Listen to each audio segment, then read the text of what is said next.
السلام عليكم ورحمة الله وبركاته. النهاردة مع بعض فيديو جديد وتطبيق جديد.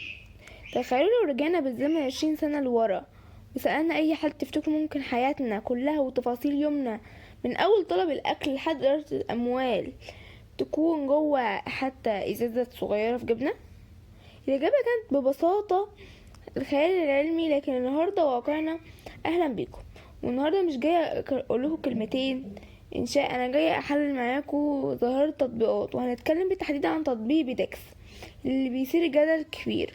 بصوا يا جماعة، تطبيق بقى هي جهاز عصبي لحياتنا، بس في تطبيقات بتقدم قيمة حقيقية وتطبيقات تانية بتلعب على الوتر الربح السريع ومزيادات زي تطبيق بيدكس. التطبيق ده فكرته الأساسية قيمته على المزايد للحصول على منتجات بأسعار أقل بكتير من الأسعار الحقيقية. تنقية المطور هنا بيربح من رسوم المزايد اللي هي بتدفع للمستخدمين، يعني انت بتدفع عشان تحاول تكسب، والمطور بياخد الفلوس من كل حتة اللي خسروها.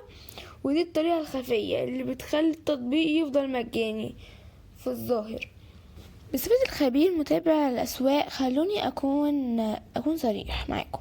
الاستخدام غير أخلاقي للتطبيقات دي يمكن في التلاعب بالخوارزميات وإلهام المستخدم بفرصة فوز شبه مستحيلة، وده بيخلق نوع من الإدمان النفسي خصوصا للشباب. ولو دخلنا على بلاي ستور وشفنا تعليقات هنلاقي حالة من الغضب. أكتر تعليق أخد تفاعل كان مستخدم بيقول: انا اخدت مبلغ كبير في الرسوم المزايد وفي الاخر المنتج ما بيوصليش او بيكلفني اكتر من تمن الاصلي. وده بيعاكس اللعبة الخفية اللي الناس مش بتشوفها. انت مش بتشتري منتج، انت بتشتري احتمال فوز، والنسبة دي محسوبة بدقة للصلاحية. التطبيق مش ليك. لو عايز تستخدم صح لازم تتعامل مع كلعبة ترفيه بحدود مالية صارمة جدا، مش كمصنع تسويق أساسي. لكن لو بتدور على بدايات حقيقية تقدم فيها مضاف، عندنا تطبيقات تانية زي أمازون، زي نون، وده طبعا أعمق، اللي بيوفر حماية مستهلكة حقيقية واللي بيدي عروض حقيقية من غير نظام مزايد. المخاطر اللي كان فيها علي اكسبريس. ولو بتدور على سعر المصنع مباشر، الفرق الجوهري هنا ان التطبيقات دي بتتباع منتجات مش فرصة ربح، والمصداقية فيها بتتبني على اساسيات الارجاع والحماية البيانات الشخصية.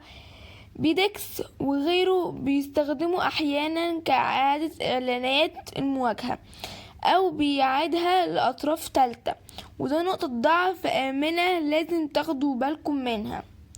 في النهاية السؤال اللي سألناه في أول الفيديو: حياتنا زمان كانت صعبة عشان كده كلنا مأديين بالموقع المادي، والنهاردة حياتنا أسهل تقنية لكنها أخطر بكتير لو سلمنا عقلنا لخوارزميات بتهدف لحساب فلوسنا تحت مسمى العروض الناصحة الذهبية.